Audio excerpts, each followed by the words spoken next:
جس شخص کو کوئی بڑی چیز ملتی ہے وہ چھوٹی چیزوں سے بلند ہو جاتا ہے، پھر چھوٹی چیزوں کی طرف اس کی نگاہ نہیں جاتی۔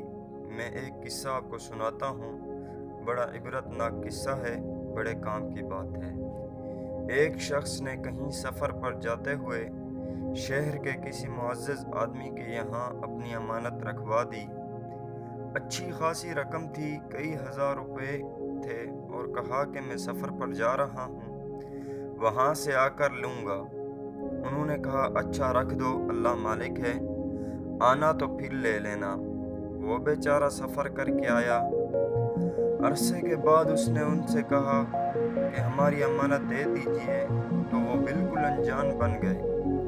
کہنے لگے میں تم کو پہچانتا نہیں کہ تم کون ہو اور کب آئے تھے اور کب رکھوایا تھا۔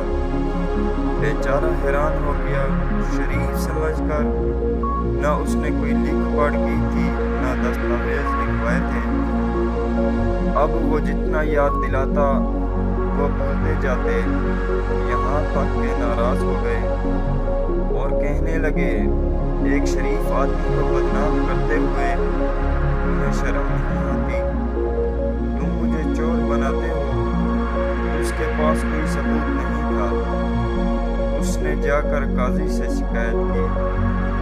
قاضی صاحب بہت ہی سمجھدار اور ماہر نفسیات تھے۔ انہوں نے کہا اس کا علاج میں کروں گا، تم کسی سے ذکر نہ کرنا۔ تھوڑے دنوں کے بعد ایک شخص کو بھیجا اور کہلوایا کہ آپ قاضی بننے والے ہیں۔ وہ سن کر بہت خوش ہوئے، بڑا اعزاز تھا۔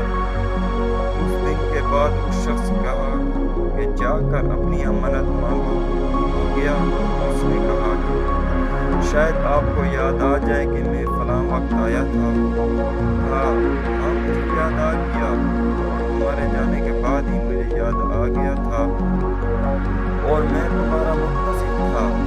تمہارے گھر کا پتہ مجھے معلوم نہیں تھا۔ بہت اچھا کیا کہ تم آ گئے۔ تمہاری امانت وہاں رکھی ہوئی ہے، جا کر لے لو، جیسے تم رکھ کر گئے تھے ویسے ہی رکھی ہوئی ہے۔ وہ گیا اور لے آیا۔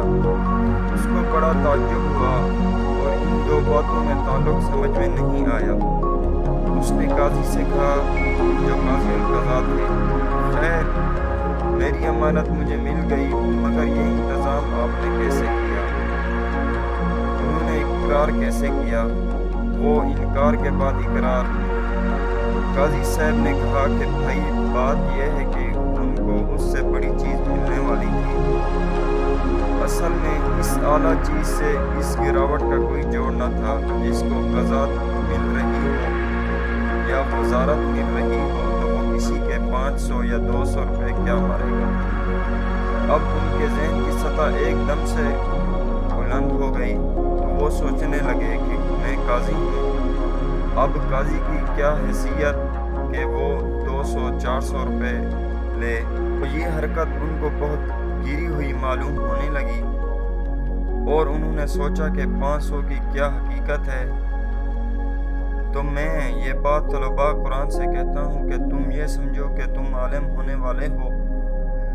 اس وقت یہ چھوٹی چھوٹی باتیں تم کو اتنی گری ہوئی معلوم ہوں گی کہ تمہیں ان کے تصور کرنے سے تکلیف ہوگی کہ ہم عالم ہو کر ایسی بات کر سکتے ہیں، حافظ ہو کر ایسی بات کر سکتے ہیں۔ ہمارے سینے میں جو اللہ کا کلام ہے، حدیث ہے اور حضور صلی اللہ علیہ وسلم کا کلام ہے، تو ہم ایسی اور اوچھی اور گری ہوئی بازاری باتیں کیسے کر سکتے ہیں؟